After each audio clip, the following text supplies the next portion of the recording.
I don't know. Does this look better? 6'2"? 6'4". So like No. 6'5"? I'm good at math. Remember, tape measure long Yeah. enough here. Whoa. I'm on the grid.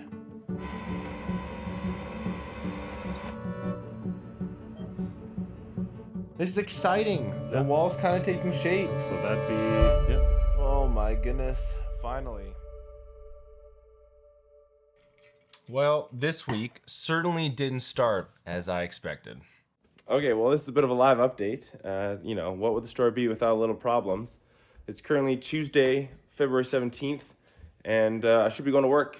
But unfortunately, if you are walking with me really quickly and I come into our bathroom that's here and I open up this and I pan to that, that's not working anymore. It has to get towed today, hopefully.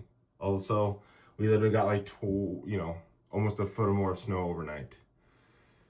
Yay. So, well, I'm supposed to be, taking photos of people tomorrow.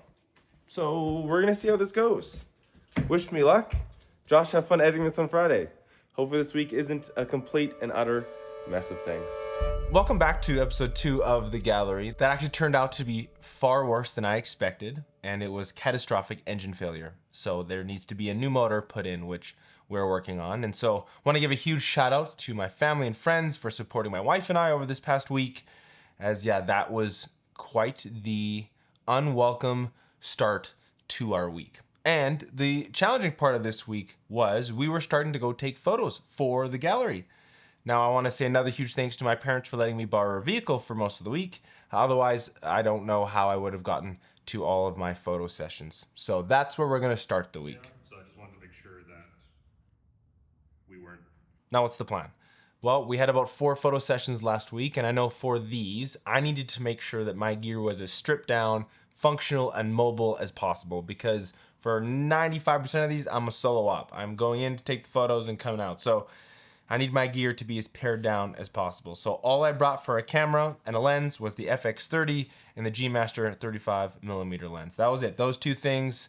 In terms of the lighting setup, I couldn't bring everything because, again, I'm carrying this by myself.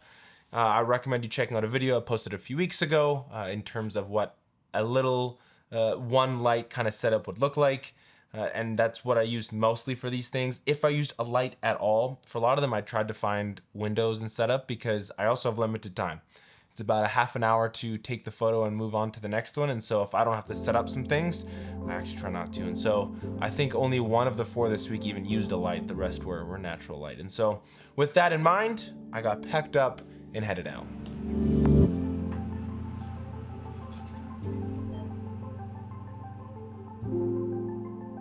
So as I was driving from house to apartment or whatever, this is kind of where a new realization kind of kicked in. We're going to talk about that in a little bit, but I think this is a bit bigger to me. It's starting to become and feel bigger than just building a gallery. I don't know. Does this look better? No, I don't care at all. This is the true BTS. So actually, outside of the photo sessions this week, one of the bigger things that I needed to tackle was actually the space itself, where the gallery was going to be set up, how we were going to do that, the spacing of the photos, the sizes of the photos. And so David and I kind of worked through that quite thoroughly and in detail this past week. Now I have like 45 minutes of footage. I'm not going to show you all that. I will pare this down and help narrate for you. But let's jump in to kind of see where we were starting to work through the very first question of the size of the frames and how we were going to set them up on the wall. We'll mark with tape on the tables where they're all set. Yeah, but I mean, if we're that and we're trying to get 15 across, the span needed for each is... If we say it's roughly a foot between each one. If we get to there, and then, I mean, they're just slightly more than a foot. So I'm just trying to get a kind of a round number. Oh, I see. If you want to run to even just take that all the way pretty much to the corner. Like, I'm getting to 25. Yeah. So, I mean, at this point, yeah. So that'd be 10 to here. 10 photos? Yeah. It's just really slight. Okay, there we go. I thought it was going to fall.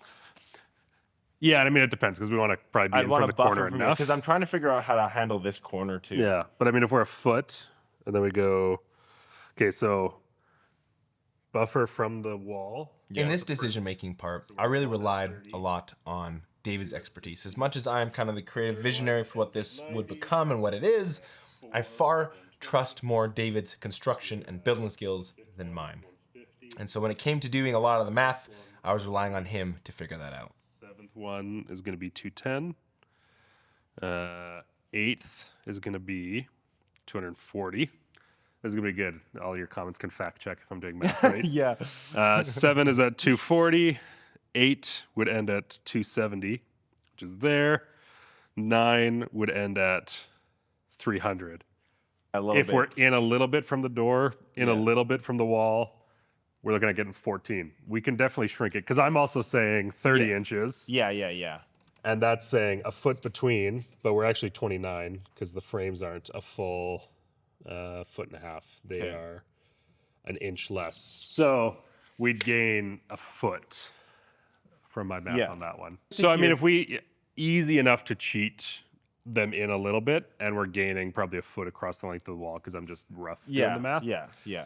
So it'd be pretty simple if we're going, hey, let's make a straight line, super clean, that we could space them a little bit closer. Now, there's a lot of numbers being thrown around, but essentially the conclusion that we came to after doing all that processing is that we would go with the 16 by 20 frames, and we'd probably be able to fit 15 to possibly 17 prints on the wall. Now, one of the biggest principles we were standing by was that the gap between each photo wouldn't be less than the half of the width of the frame itself. So 16 by 20. So the minimum we would want between them would be 8 inches. And even then, that feels pretty tight. If we stuck to that, we could definitely fit 17.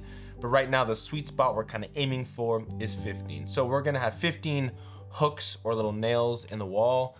And that way we'd be able to kind of transfer in and out photos a little easier.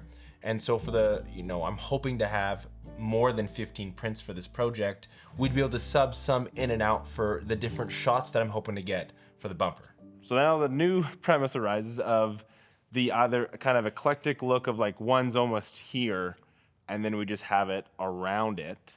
Yeah. And that's really more figuring out the total space. Yeah. The top to the bottom is going to be that much.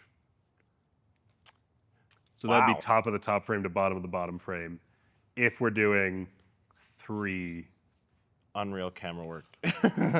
Now that's assuming we keep that 8-inch gap above and below. That would be kind of the But if we had 3 of these in a straight line, and this was the bottom where my thumb is, that is where the top one would be for the top of the top.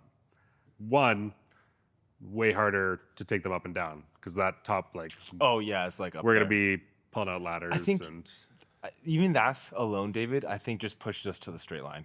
Okay. Because I'm thinking of because a lot of the dolly shots, right, are like we're gonna set the rails and we're gonna like walk through the images, right, and then to swap them out like easily and quickly so that we're not here for 4 days trying to film these shots.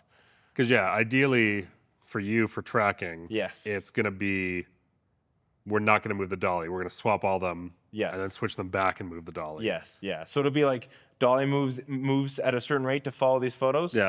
We put the dolly back at like the same starting point. We swap out the photos and we do the exact same shot again in the exact same pace. And that way, theoretically, in the edit, they magically just turn into the new images as we go by. So I think the only way that's like logistically feasible in a filmmaking sense is a one line across this wall rather than like up there. So I'm actually getting really excited at this point. Decisions are being made. The gallery is starting to slowly take some shape. We're able to see and visualize some of what it might become.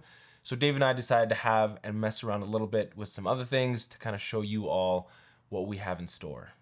And then Dave just, I low-key, I need to get a bit of a shot of David's current adjustments to this thing is on here. And then it needed something magnetic. We aimed it at the wall, so that's roughly center of the wall. So that's roughly center. And I mean, if the tables aren't there, I mean, for height we can kind of play around a little bit, but I mean, with where the hooks hang, there probably comes a little higher then. Obviously, with the tables here, it's a little harder to reach than if we were actually against the wall. But that would be essentially our line. Okay. So that feels good. So we've landed on straight line. Straight line. 16 by 20. 16 by 20. Roughly that height. 15, aiming for 15. Yeah. Seeing the laser on the wall, seeing kind of the height of where it's going to be, of how it's going to extend across that wall, really got me excited. I've worked on lots of projects and I love filmmaking. It's like a huge passion of mine, but this really feels like one of the first ones that I see in a physical sense, right? These prints are gonna get put up on a wall where people can read stories of other people. And I think that's kind of what helped me lean into that realization I had when I was driving from house to apartment of just what an honor it is that I'm being trusted to be able to tell these stories for them, right? Like some of these stories are personal, complex. Life is hard. They've gone through some hard things. And I get to share part of that through a medium of print and photo taking. And that to me is so cool. I get to tell stories all the time. It's like my favorite part of the job. And I think this one just feels a little bit special because there's something I'm gonna be able to hold and then give to them afterwards. I think that's so cool. So that's really all I had for this week in terms of what we're working towards. For next week, I'll kind of show you a little bit behind the scenes of the photos being taken. I'm hoping so. I have to ask a couple people if they're okay to be on YouTube. And then I'll show you how I'm gonna start designing the prints because we need to get those mocked up, kind of like, oh, I put it behind me. So I'm gonna use this as the template to put all of our images into, and then we have to go to IKEA to get some frames, which may or may not be next week. We have the dolly coming in a few weeks. We've ordered some parts to be building it far easier. So there's still a lot of steps left to do, as well as a bumper to film and to get ready for Easter and Good Friday and all those things. So there's a lot, but it's taking shape and I'm beyond excited. So stay tuned for episode 3. I'm hoping that's next week. If this week feels a little dull, I might push it to next week and make a different video. But hey, if you're watching this, I appreciate you. What's gonna be the word of today? You know what? Because I'm holding this next to me, the secret word of this video, Spider-Man. Comment Spider-Man down below. Let's confuse some people because I didn't talk about it at all in the video. I appreciate you so very much, and I'll see you all next week.